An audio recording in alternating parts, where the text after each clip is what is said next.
नमस्कार, स्वागत है आपका ईटी नाउ स्वदेश पर। मैं हूं आपके साथ पूजा त्रिपाठी और आप देख रहे हैं एफएनओ जंक्शन। और इस शो में हम बात करेंगे वायदा बाजार में किस तरह का एक्शन देखने को मिल रहा है, कहां पर तेजी के सौदे बन सकते हैं, कहां पर मंदी दिखाई दे रही है, इस पर हम आगे चर्चा करेंगे। साथ ही हमारे साथ एक्सपर्ट भी जुड़ेंगे जो कि आपको ट्रेडिंग के कुछ दमदार आइडियाज़ भी आपके सामने रखेंगे और इसके अलावा ऑप्शन के जरिए कमाई के मौके कहाँ नज़र आ रहे हैं, इस पर भी आगे हम चर्चा करेंगे।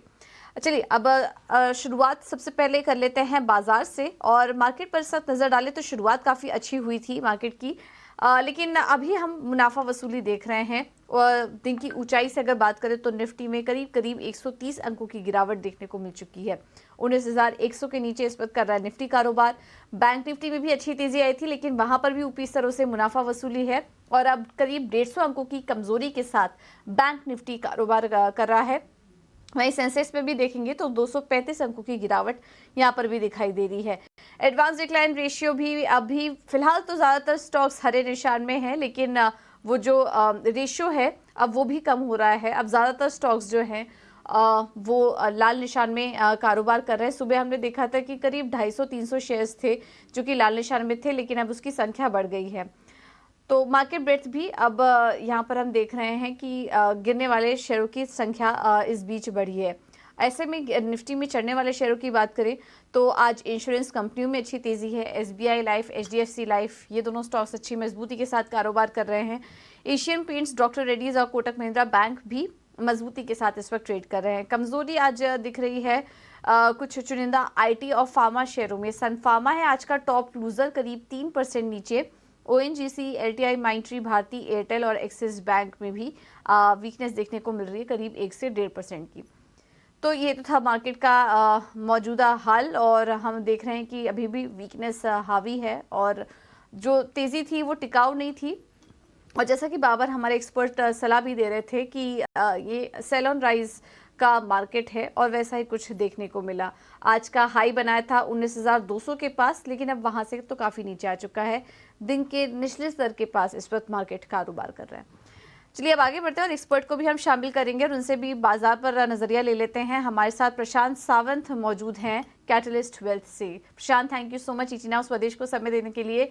क्या नजरिया बन रहा है आपका बाजार पर? कल सेकेंड हाफ में हमने अच्छी रिकवरी देखी थी, शुरुआत भी अच्छी हुई थी, लेकिन तेजी टिक नहीं पाई। अब नीचे की तरफ इंपॉर्टेंट सपोर्ट जोन क्या देख रहे हैं आप? जी गुड आफ्टरनून और सभी दर्शकों को नमस्कार। तो यहाँ पे जो रिकवरी हमने देखी वो सिर्फ एक जिसे डेड कैट बाउंस देखा, मेरा नजरिया है कि वो सिर्फ एक डेड कैट बाउंस था, क्योंकि एक शार्प वर्टिकल फॉल के बाद उतनी रिकवरी आना काफी लाजमी है। बट ओवरऑल जो स्ट्रक्चर है वो clear cut sell on rally का स्ट्रक्चर है। तो मुझे लग रहा है पहली बात जो मैं कहना चाहूंगा वो होगा कि लॉन्ग्स इंडेक्स पे ओवरनाइट रखना सेफर नहीं लग रहा है मुझे, रिस्क रिवॉर्ड जस्टिफाइड नहीं लग रहा है। इनफैक्ट मुझे लग रहा है कि अगर जो लो गुरुवार को बना हुआ था, वो अगर टेस्ट हो जाए, तो मुझे लग रहा है एक अच्छा बेस बन सकता है। तो जो लो था वो करीबन 18,800, तो अभी भी मेरे लिए वही एक मेक और ब्रेक लेवल और एक सपोर्ट होगा, जो मुझे लग रहा है कि टेस्ट हो सकता है। तो इंडेक्स पे मैं कोई पोजीशन नहीं रखूँगा। इनफैक्ट जो आज का हाई बना है, वो करीबन होगा 19,230, तो 19,250 से लेके 19,300 एक बहुत बड़ा रेजिस्टेंस है। हर रैली यहाँ पे जो आएगी वो बेची जाएगी। बट डाउन साइड मेरा ध्यान मेनली होगा 18,800 से लेके 18,850। अगर यहाँ पे प्राइस विजिट होके कोई बाउंस आए, तो एक clear cut double bottom formation नज़र आएगा, जहाँ से मुझे लग रहा है फिर मार्केट एक डिसेंट पुल बैक दे सकता है। तो ओवरऑल मुझे लग रहा है स्लगिशनेस कंटिन्यू होगी और जो सेल ऑन रैली का स्ट्रक्चर है वो निफ्टी में कंटिन्यू ही होगा। अगर आप कहें तो मैं बैंक निफ्टी पे भी राय दूँ। जी जी, बैंक निफ्टी पर भी अपनी सलाह दीजिए। जी सेम बस निफ्टी, बट बैंक निफ्टी मुझे और ज़्यादा वीक नज़र आ रहा है। इनफैक्ट अगर हम अभी देखें, तो हम जस्ट 43,000 के करीब जब जा रहे थे, तो क्लियर कट वहाँ पे सेलिंग और रेजिस्टेंस फेस हुआ है। तो यहाँ से मुझे लग रहा है कि करीबन हम 42,500 तक मिनिमम जा सकते हैं, 42,500 अगर वो होल्ड करे, तो शायद हम थोड़ा कंसोलिडेट कर सकते हैं। बट अगर 42,500 ब्रेक डाउन हो जाए, तो जो लो बने हुए थे, करीबन 42,100 के आसपास, वो फिर से टेस्ट हो सकते हैं और वहाँ पे किस तरह का बाउंस आए या सेलिंग एब्जॉर्ब हो जाए, वो इम्पोर्टेंट होगा for a base to form. तो दोनों ही इंडाइसेस सेल ऑन रैली के इसमें होंगे और मेरी राय होगी कि लॉन्ग कोई ओवरनाइट रखने नहीं चाहिए, स्पेशली कंसीडरिंग कि इस हफ्ते फेड पॉलिसी अनाउंस होगी। तो मुझे लग रहा है कि वेट करना चाहिए और वन साइडेड मूव या एक स्ट्रेंथ कब आएगी, तो जो ऊपरी लेवल पे बैंक निफ्टी में करीबन 43,400 के आसपास के लेवल ब्रेकआउट हो जाए और निफ्टी में करीबन 19,400 के ऊपर। जब तक ये नहीं होते, मुझे लग रहा है हर रैली जो है वो बेची जाएगी। हर रैली बेचने का ही बाजार है जब तक 19,400 को बाजार मजबूती से पार नहीं करता है, तब तक ये सेल ऑन राइज का ही मार्केट है। ऐसा ही निफ्टी में भी व्यू बन रहा है और बैंक निफ्टी में भी आपको यही सलाह दी जा रही है। तो निफ्टी में भी बिकवाली करके चलिए। नीचे की तरफ जो टारगेट्स आप दिखाई दे रहे हैं वो 18,850 तक जा सकता है निफ्टी, और बैंक निफ्टी में भी 42,500 के लेवल्स टेस्ट हो सकते हैं। तो फिर फिलहाल बिकवाली करिए और आगे भी कोई भी तेज़ी आती है तो वहाँ पर बिकवाली ही करके चलिए जब तक निफ्टी में 19,400 के लेवल ये पार नहीं होते। चलिए, ये तो बात हुई बाजार की, लेकिन अब कुछ स्टॉक्स पर भी चर्चा कर लेते हैं और सबसे पहले बात करेंगे वायदा बाजार में तेजी वाले शेयरों की।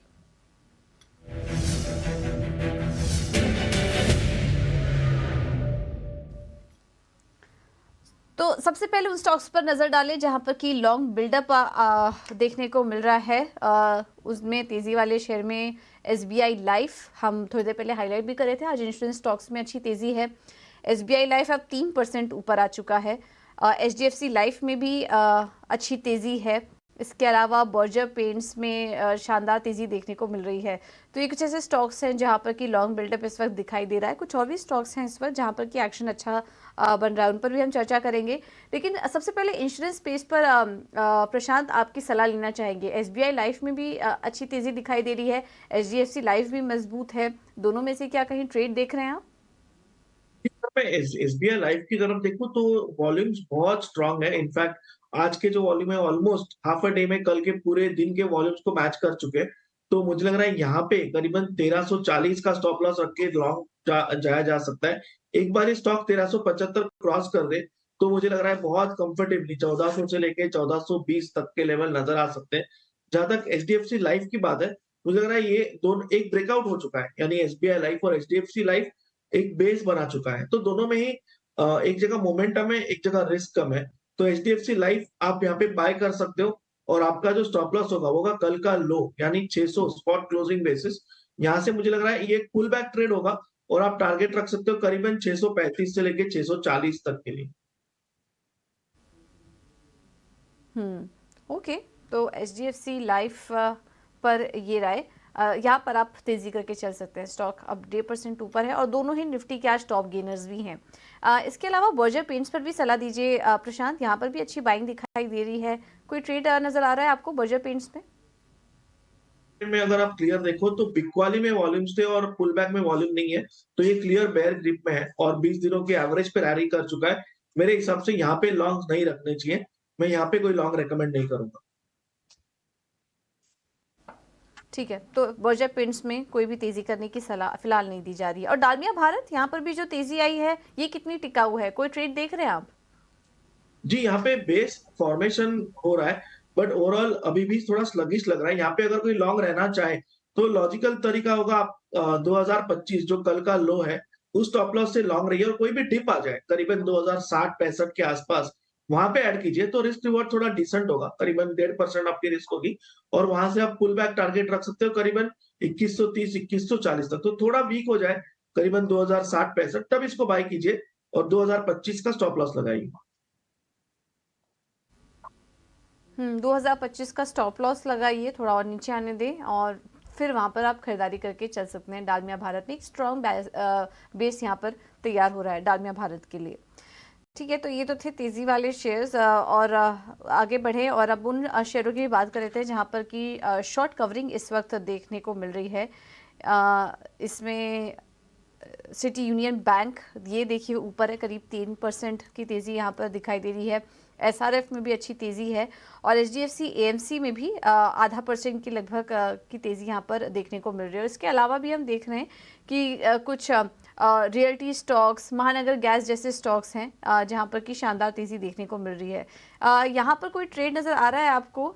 City union bank, SRF, HDFC, AMC, ये कुछ सूची हमने निकाली है, स्टॉक सेलेक्ट करके निकाले हैं इस स्पेस से। कोई ट्रेड आपको नज़र आ रहा है इन तीनों में से? जी, इनमें जो ट्रेड मुझे अच्छा लग रहा है वो होगा एचडीएफसी एएमसी और ये करीबन 2730-40 के ज़ोन में चल रहा है। मेरे हिसाब से यहाँ पे आप जो कल का लो बना हुआ है 2690 उसके नीचे तो 2685 2685 स्पॉट क्लोजिंग बेसिस का स्टॉप लॉस लगा के लॉन्ग जा सकते हो। मुझे लग रहा है ये स्टॉक करीबन 2830-2840 तक के लेवल्स दिखा सकता है। तो मैं अगर सिलेक्ट कर रहा हूँ तो मुझे लग रहा है एचडीएफसी लाइफ के साथ एचडीएफसी एएमसी के साथ लॉन्ग जाना बेहतर होगा। ओके, एचडीएफसी एएमसी ज़्यादा बेटर लग रहा है, यहाँ पर आप नज़र रख सकते हैं तेज़ी के लिए। महानगर गैस में भी अच्छी बाइंग नज़र आ रही है प्रशांत, अब 1.5% ऊपर आ चुका है ये स्टॉक। यहाँ पर कुछ पॉजिटिव ब्रोकरेज हाउस की रिपोर्ट्स भी आई थी, जिसके चलते सुबह हल्की मजबूती आई थी और अब देखिए दिन के ऊपरी स्तर के पास ये स्टॉक कारोबार कर रहा है महानगर गैस का। क्या कोई ट्रेड लेना चाहिए स्टॉक में? जी, यहाँ पे अगर कोई होल्ड कर रहा है तो वो 1050 के टारगेट के लिए होल्ड कर सकता है। बट मुझे लग रहा है कि इसमें बड़ी तेज़ी तब आएगी जब ये करीबन 1055 के ऊपर निकल जाए, 1055 के ऊपर। वहाँ मैं डेफिनिटली स्ट्रॉन्ग बाइंग रिकमेंड करूँगा with a stop loss at 1035 for targets around 1100। मुझे लग रहा है अभी फिलहाल आप ऐड कर सकते हो, आपका स्टॉप लॉस होगा 1020 बट मोमेंटम आएगा 1055 के ऊपर। ओके, ठीक है, तो ये है सलाह महानगर गैस पर। अब बात करते हैं उन स्टॉक्स की जहां पर की ताज़ा बिकवाली देखने को मिल रही है।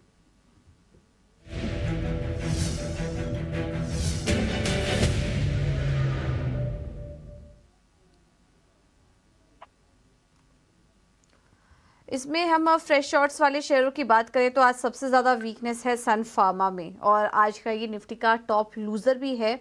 अब स्टॉक 3.5% से ज़्यादा की कमज़ोरी यहाँ पर दिख रही है। गेल भी कमज़ोर है और ये स्टॉक में भी करीब 2% की वीकनेस है और इसके अलावा जिंदा स्टील में भी शॉर्ट्स बनते हुए नज़र आ रहे हैं। कुछ और भी स्टॉक्स हैं जिनको भी कि हम अभी आइडेंटिफाई कर पा रहे हैं, एक वीकनेस यहाँ पर बढ़ती हुई दिखाई दे रही है। लेकिन सन फार्मा पर पहले प्रशांत आप सलाह दीजिए, क्या और करेक्शन दिखाई दे रहा है आपको इस स्टॉक में, शॉर्ट लेके जाना चाहिए? जी, सन फार्मा में जो लो बना हुआ है करीबन 1070 के इर्द-गिर्द, मुझे लग रहा है कि ये बहुत अहम होगा। वीक है स्टॉक, स्ट्रक्चरल ब्रेकडाउन है, बट इसकी जो 200 दिनों की एवरेज है, वो जस्ट नीचे 1060 पे प्लेस्ड है। तो यहाँ पे रिस्क रिवॉर्ड जस्टिफाइड नहीं होगा। बट इसके सामने मैं जब गेल को देखता हूँ, तो ये एक बहुत clear cut short setup trigger हो चुका है। करीबन 116 पे हम चल रहे हैं, 116, 117 पे चल रहा है। यहाँ पे आप 120 के स्टॉप लॉस से शॉर्ट कर सकते हो 120 थोड़ा ऊपर 120-50 के आसपास रखिए। मुझे लग रहा है ये अगर ब्रेकडाउन कंटिन्यू हो, तो हमें आराम से एक बहुत कंफर्टेबली 110, 109 तक के लेवल्स गेल में दिख सकते हैं। तो इस स्ट्रक्चरल ब्रेकडाउन को मैं डेफिनिटली सेल करना चाहूँगा। सन फार्मा सिर्फ इसलिए कि हम एक सपोर्ट के नजदीक जा रहे हैं, मैं थोड़ा अवॉइड करूँगा। बट स्ट्रक्चरल ब्रेकडाउन डेफिनिटली यहाँ पे भी नजर आ रहा है और ये अगर 1050 ब्रेक कर दे, तो ये बहुत वीक हो जाएगा। ओके, तो फिलहाल गेल में आप बिकवाली करके चल सकते हैं क्योंकि यहाँ पर 109 तक के लक्ष्य दिखाई दे रहे हैं स्टॉक में। सन फार्मा ऑलरेडी अपने बॉटम के पास आ चुका है, तो फिलहाल फ्रेश शॉर्ट्स की यहाँ पर राय नहीं दी जा रही है। प्रशांत, एक बार सीमेंस की भी चार्ट देखिए। ये स्टॉक भी आज सुबह से ही कमज़ोर है और अब 5% 4.5% से ज़्यादा की गिरावट आ चुकी है सीमेंस के स्टॉक में। कैसे लग रहे हैं आपको चार्ट पैटर्न्स इसके? हो चुका है। इनफैक्ट ये अगर हम स्टॉक को देखें पिछले 2 महीनों में, तो ये पूरी तरह से सेल ऑन रैली स्ट्रक्चर में लोअर टॉप्स, लोअर बॉटम्स बनाते आ रहा है। अब मुझे लग रहा है ये फिर से एक पुल बैक देके नेक्स्ट सीरीज ऑफ लोज बनते जाएँगे। तो फिलहाल मेरी सलाह होगी कि अगर किसी के पास ये स्टॉक हो, तो आपका स्टॉप लॉस 3230 स्ट्रिक्टली होना चाहिए। ये ब्रेक होने पे बाहर निकल जाइए। इस लेवल पे शॉर्टिंग रिस्क रिवॉर्ड जस्टिफाएबल नहीं होगा। बट अगर रैली मिल जाए, तो आपको करीबन 3300 तक ले जाती है। तो मुझे लग रहा है एक फ्रेश शॉट इनिशिएट किया जा सकता है। ओके, तो बिकवाली बढ़ सकती है लेकिन 3300 के पास शॉर्ट करिए और अगर ये टूटा तो फिर और गिरावट आ सकती है। तो फिलहाल फ्रेश शॉर्ट्स की राय तो नहीं है, आप होल्ड करके चल सकते हैं स्टॉप लॉस के साथ। तो उन स्टॉक्स की जहां पर की लॉन्ग अनवाइंडिंग हो रही है, यानी कि तेजी के सौदे तेजी कट रहे हैं, उसमें सबसे पहले तो आज मनप्पुरम फाइनेंस में हम देख रहे हैं कि वीकनेस है करीब 1.5% से ज़्यादा की। इसके बाद माफ कीजिएगा, ग्लेनमार्क फार्मा में भी वीकनेस देखने को मिल रही है। प्रशांत, यहाँ पर कोई ट्रेड देख रहे हैं आप? जी, मुझे लग रहा है ग्लेनमार्क में एक शॉट इनिशिएट किया जा सकता है जो आज का हाई बना है। तो उसके ऊपर 764 आपका स्टॉप लॉस होना चाहिए और मेरे हिसाब से जो टारगेट होना चाहिए वो करीबन 725 से लेके 720 इस रेंज में होना चाहिए। स्ट्रक्चरली थोड़ा वीक लग रहा है, तो डेफिनिटली यहाँ पे शॉर्ट ट्रेड इनिशिएट किया जा सकता है। ओके, तो ग्लेनमार्क में शॉर्ट इनिशिएट कर सकते हैं। आज फार्मा स्टॉक्स में हम काफ़ी वीकनेस भी देख रहे हैं। ग्लेनमार्क भी एक कैंडिडेट है जहां पर क्या फ्रेश शॉर्ट बनाकर चल सकते हैं। इस बीच बैंक ऑफ बड़ौदा यहाँ पर भी हम देख रहे हैं कि वीकनेस है, और सुबह हम देख रहे थे कि सरकारी बैंकों में एक अच्छी तेज़ी नज़र आ रही थी, लेकिन अब वहाँ पर भी मुनाफा वसूली हावी है। इसमें जो अभी सूची में आ रहे हैं उसमें SBI, PNB, bank of Baroda, ये कुछ ऐसे स्टॉक्स हैं जहां पर की वीकनेस बन रही है। हालांकि इसमें निजी बैंकों का नाम भी शामिल है, लेकिन क्या करें प्रशांत यहाँ पर, क्योंकि इस वक्त हम देख रहे हैं कि अपने दिन के निचले स्तर पर कारोबार कर रहे हैं। तो कोई ट्रेड देख रहे हैं आप यहाँ पर शॉर्ट के लिए? जी, जी, यहाँ पे मैं अभी इस लेवल पे शॉर्ट नहीं करना चाहूँगा, बट जो रैली आई है डेफिनिटली वहाँ पे बिकवाली दिख रही है और मुझे लग रहा है ये स्टॉक 194 ब्रेक कर दे, जस्ट 2 पॉइंट नीचे, तो इसमें फ्रेश शॉट इनिशिएट किया जा सकता है बिलो 194। आपका स्टॉप लॉस होगा 198 और आप टारगेट रख सकते हो करीबन 185 का। तो कंडीशनल सेल 194 के नीचे होगा। ठीक है, तो ये है सारा बैंक ऑफ बड़ौदा पर। इसके अलावा प्रशांत, कोई और ट्रेडिंग आइडियाज आपकी तरफ से आज के लिए? जी, मुझे लग रहा है कि एक स्टॉक जो स्ट्रेंथ दिखा रहा है, वो होगा कैनरा बैंक। तो यहाँ पे आप एक छोटे रिस्क से लॉन्ग अटेम्प्ट कीजिए। रिस्क छोटी है इसलिए अटेम्प्ट करेंगे, क्योंकि अगर रेजिस्टेंस ब्रेकआउट हो तो रिवॉर्ड अच्छा मिल सकता है। स्टॉप लॉस आपका होगा 380 स्पॉट क्लोजिंग बेसिस। अगर ये 380 के नीचे क्लोज हो जाए, तो आपको एग्जिट करना होगा। टारगेट आप 400 से लेके 405 के रेंज में रख सकते हो। नेक्स्ट पिक मेरा होगा पिडिलाइट। यहाँ पे एक क्लियर कट ब्रेकआउट नज़र आ रहा है। यहाँ पे मेरा स्टॉप लॉस होगा 2410 2410। जो टारगेट में देख रहा हूँ वो होगा 2530 से लेके 2550 तक। पिडिलाइट में आज बहुत ही बढ़िया तेजी दिखाई दे रही है। एक ब्रोकरेज रिपोर्ट आई है जिसमें कि रेटिंग अपग्रेड कर दिया है, और उसके बाद हम देख रहे हैं कि पिडिलाइट सुबह से ही मजबूत है और यहाँ से भी आप तेजी करके चल सकते हैं। 2530 का होगा लक्ष्य, स्टॉप लॉस है 2420 का। और कैनरा बैंक पर भी नजर रखिए, क्योंकि आज सुबह से ही काफी सारे एक्सपर्ट यहाँ पर अपनी सलाह देख रहे हैं, बुलिश हैं इस स्टॉक पर। तो 400 के लक्ष्य के लिए आप कैनरा बैंक में भी खरीदारी करके जा सकते हैं। प्रशांत, इसके अलावा आप कहीं ऑप्शन के ट्रेड देख रहे हैं? जी, एक्चुअली मार्केट में मोमेंटम कहीं नजर नहीं आ रहा है, इसलिए मैं कोशिश कर रहा था ढूंढने की, बट मुझे उस तरीके का ऑप्शंस मिले नहीं, तो मैं आज के लिए अवॉइड करना चाहूंगा। अगर मोमेंटम हो तो ऑप्शंस में ट्रेड करने में मजा आएगा, मोमेंटम ना हो तो शायद प्रीमियम इरोड हो सकता है। हाँ, बिल्कुल। तो अभी फ़िलहाल ऑप्शन की रणनीति तो नहीं, क्योंकि थोड़ा जोखिम भी होता है यहाँ पर ट्रेड करने के लिए। इस वज़ह से ज़्यादा मोमेंटम भी नहीं उस लिहाज से, तो आज आप ऑप्शन को अवॉइड करिए, लेकिन उसके अलावा काफ़ी सारे ट्रेडिंग आइडियाज़ हमने आपको सुझाए, आप वहाँ पर नज़र रख सकते हैं। इस बीच अगर कुछ और स्टॉक्स पर बात करें जहाँ पर कि अच्छी तेज़ी बन रही है, उसमें MCX पर भी एक बार नज़र डाल लेते हैं। 3% अब ऊपर आ चुका है ये स्टॉक, अच्छी बाइंग नजर आ रही है MCX के शेयर में भी। प्रशांत, MCX ये स्टॉक कैसा लग रहा है आपको चार्ट्स पर?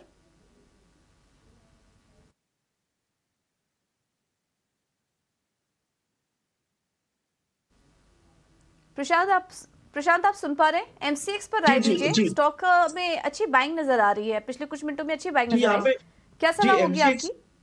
जी, एमसीएक्स में अगर हम देखें तो 2350 पे हम ट्रेड कर रहे हैं। मुझे लग रहा है कि आप यहाँ पे 2325 के स्टॉप लॉस से इस लेवल पे भी लॉन्ग जा सकते हो, क्योंकि हम एक अटेम्प्ट ले रहे हैं with a 1% risk resistance breakout के लिए। बट मुझे लग रहा है ओवरऑल जो पैटर्न है वो बहुत स्ट्रांग है। इसने 20 दिनों के एवरेज को छुआ भी नहीं है। एक स्लगिश मार्केट में भी ये बना रहा है। तो मुझे लग रहा है यहाँ पे आप 2325 के स्टॉप लॉस से लॉन्ग जाइए और टारगेट्स यहाँ से करीबन 2385 2390 तक के आ सकते हैं। ओके, तो 2390 तक के टारगेट्स आ सकते हैं स्टॉक में।